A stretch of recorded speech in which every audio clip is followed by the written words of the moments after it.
ਕਰਨ ਕਾਂ ਕਾਂ ਬੈਠ ਬਨੇਰੇ ਤੇ। ਜਦ ਕਾਂਗ ਆ ਜਾਵੇ ਤੇ ਮੈਂ ਰੋਵਾਂ, ਸ਼ਾਲਾ ਹੈ ਰੱਬ ਕਰੇ ਪਰਦੇਸੀਆਂ ਦੀ ਬਦਖਬਰ ਸੁਣਾਵੇ ਤੇ ਮੈਂ ਰੋਵਾਂ। ਜਬ ਤੱਕ ਵਸਲ ਨਸੀਬ ਨਹੀਂ ਹੋ ਜਾਂਦਾ, ਜ਼ਾਲਮ ਇਜਰ ਸਤਾਵੇ ਤੇ ਮੈਂ ਰੋਵਾਂ। ਕਹਿੰਦਾ ਮਸਤ ਫਕੀਰ ਨਾ ਮਾਹੀ ਆਇਆ, ਲੋਕੀ ਪਾਨ ਬੁਲਾਵੇ ਤੇ ਮੈਂ ਰੋਵਾਂ। ਸੋਜ਼ੋ ਸਾਜ਼ ਵਿੱਚ ਆ ਕੇ ਆਲ ਮਸਤੀ ਓਸ਼ ਬੁਲਾਈ ਤੇ ਮੈਂ ਰੋਵਾਂ। ਕਰੇ ਨਾ ਕਿਸੇ ਦੇ ਨਾਲ ਐਸੀ ਇਸ਼ਕ ਅਕਲ ਗਵਾਈ ਤੇ ਮੈਂ ਰੋਵਾਂ। ਕਿਸ ਜੁਰਮ ਦੀ ਮੈਨੂੰ ਸਜ਼ਾ ਦੇਂਦਾ, ਸੂਲੀ ਇਸ਼ਕ ਸੁਣਾਈ ਤੇ ਮੈਂ ਰੋਵਾਂ।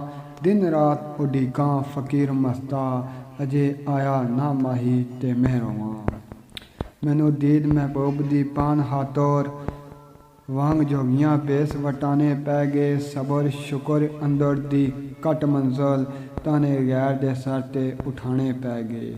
ਸਾਨੂੰ ਜੱਗ ਸਾਰਾ ਹੀ ਬੁਰਾ ਬੋਲੇ, ਇੱਜ਼ਤ ਨੰਗ ਨਾਮੂਸ ਗਵਾਣੇ ਪੈ ਗਏ। ਕਹਿੰਦਾ ਮਸਤ ਫਕੀਰ ਗਲ ਪਾ ਬਲਵੀ, ਕੋਏ ਯਾਰ ਦੇ ਸਦ ਸੁਣਾਣੇ ਪੈ ਗਏ। ਦੁੱਖ ਦਰਦ ਮੁਸੀਬਤਾਂ ਸੋਜ਼ ਭਾਰੂ, ਤੀਰ ਜਿਗਰ ਨੂੰ ਖਾਵੇ ਤੇ ਮੈਂ ਰੋਵਾਂ।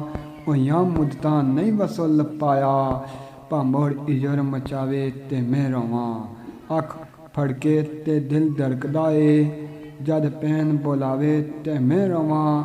ਖਲ ਰਵਾਂ ਤੇ ਵੇਖਾਂ ਫਕੀਰ ਮਸਤਾ, ਮੇਰਾ ਮਾਹੀ ਨਾ ਆਵੇ ਤੇ ਮੈਂ ਰੋਵਾਂ। ਮੇਰਾ ਮਾਹੀ ਨਾ ਆਵੇ ਤੇ ਮੈਂ ਰੋਵਾਂ।